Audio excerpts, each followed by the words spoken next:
Very interesting article popped up in USA Today a couple of weeks ago. An extensive investigation into youth hockey. Here in the state of hockey, obviously, youth hockey abounds everywhere. My kids went through youth hockey programs like many did. But this investigation looked how private investment firm, basically private equity, in parts of the Northeast and the Midwest is taking over youth hockey. And the allegations here is that it's for profit, driving up costs for parents, that there's a vertical integration here, that they control the rinks and the teams and everything else. The report here finding that the company behind this, Black Bear Sports Group, would buy up the rinks, buy up the teams, force parents to make a decision for their kids. Do we pay this money or do we not play at all? So joining us now is a reporter for USA Today who worked on this, Kenny Jacoby. Fascinating read here. And, I've read some other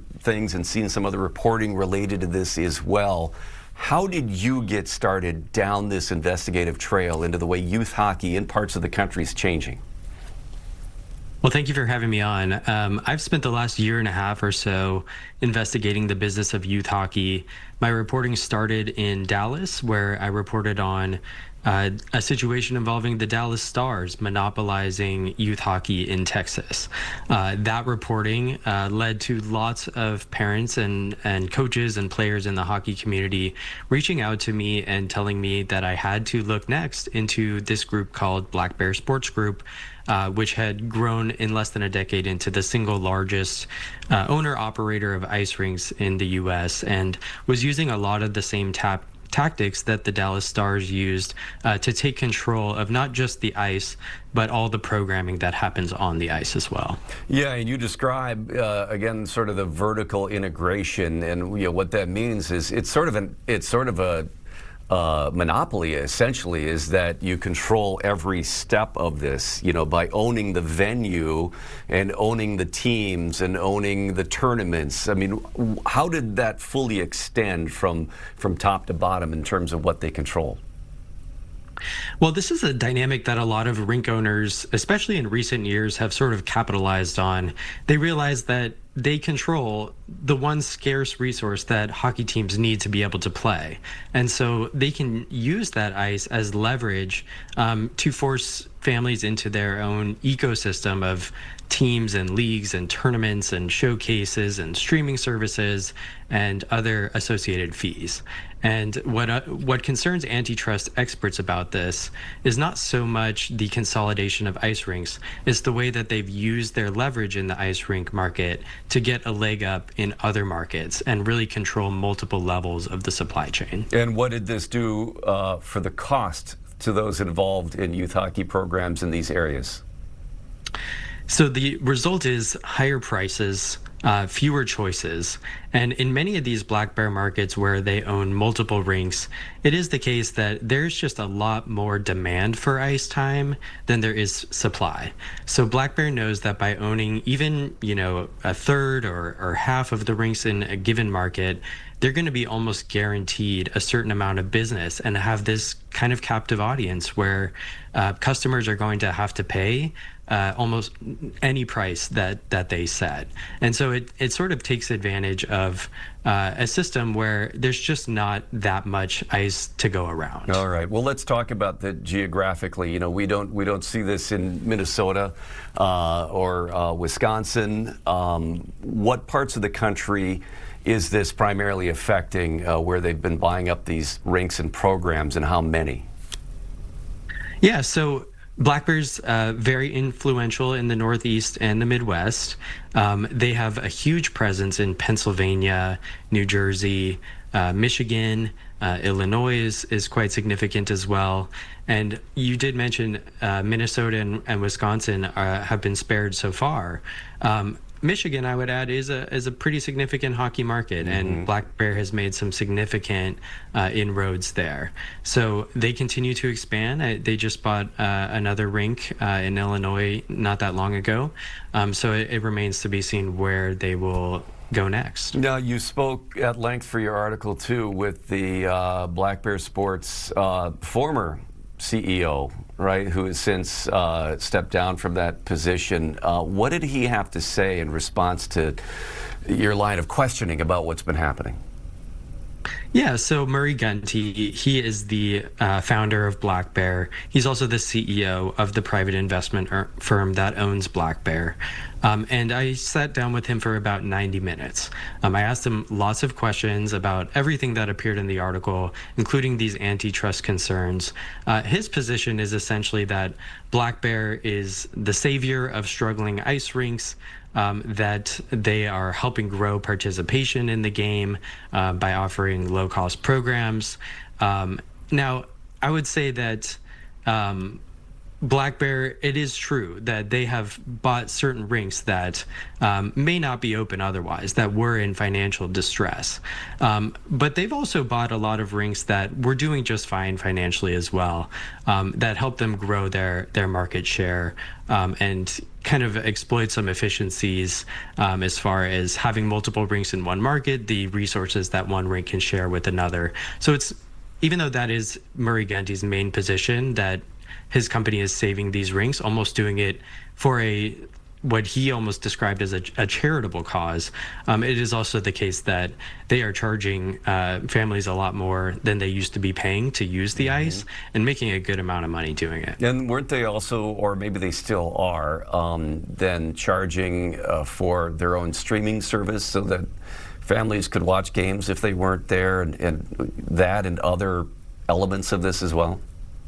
That's right, yeah. And in each of these rinks that Black Bear has bought, every one of them has installed Black Bear's proprietary streaming service called Black Bear TV. In many of the rinks before Black Bear bought them, there had been another service called Live Barn. In some cases, there's a few other competitors in that space. But what happens when Black Bear takes over is it removes those services and installs its own services, which can be quite expensive. In some cases, a few $100s a year for an annual subscription, or $15, I believe, is the lowest price you can pay to watch a single game. So whereas a lot of families have become accustomed to watching their kids' games for free on live streaming links, if they play at a college or whatnot, in a Black Bear market, you're going to have to pay extra to watch your own kid play. And there were some other investigations into this group as well. Tell me, what is being looked at by who? So right before we published our article, we learned that the Michigan Attorney General's office has launched an investigation into anti-competitive business practices in youth hockey with a focus on Black Bear. So that investigation is underway. As I understand, the AG's office is contacting parents in Michigan, directors of local organizations that have been removed from Black Bear rinks. And I think it's in its early stages right now, but we do know that investigation is ongoing. Okay. Well, I know, again, here in Minnesota, the model is community-based hockey, that the municipalities, mostly the cities, own the rinks. The hockey programs are managed by nonprofit, hockey associations within the community. And that seems to be something that would keep a scenario like this at bay. I mean, do you see this continuing to creep in other parts of the country? Do you see areas like ours, which have this model in place, being insulated from that? I do see Minnesota as being somewhat insulated, at least in the way the hockey market is currently structured there. I've talked to hundreds of hockey parents and people in the hockey community for my reporting, and I do hear over and over again how Minnesota has sort of the gold standard in this community-based rink model that they support. I think what that does is it ensures that the people running the programs also have a personal stake in them, not just a profit interest. It allows rinks to rent ice and run programming at cost instead of charging extra to make a profit.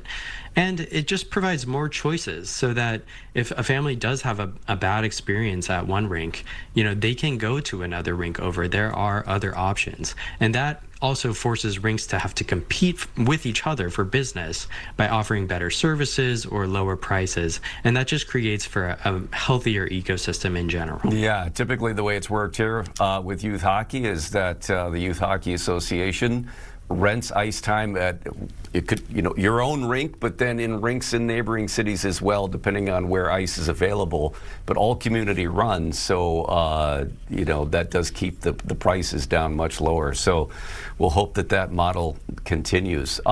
Last thing, what is next in this reporting? Is there continued investigation to be done by you? Yes, absolutely. This latest round of reporting has produced another wave of tips and emails from readers that I'm actively looking into.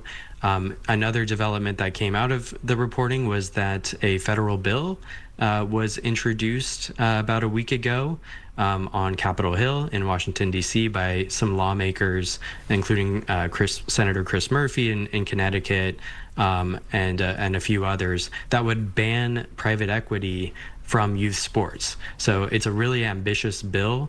It might face an uphill battle in Congress, but the provisions of this bill, which I've read, are really strong. If this bill did ever get passed, I think it would have the effect of really helping to return youth sports to the communities that they were founded in. All right, Kenny Jacoby, USA Today, the article called Lord of the Rinks, published back on, I believe it was May 7th, if anyone wants to go look at it. Pretty lengthy read, but worth the time. Thanks so much. Thanks for having me on. All right. Good.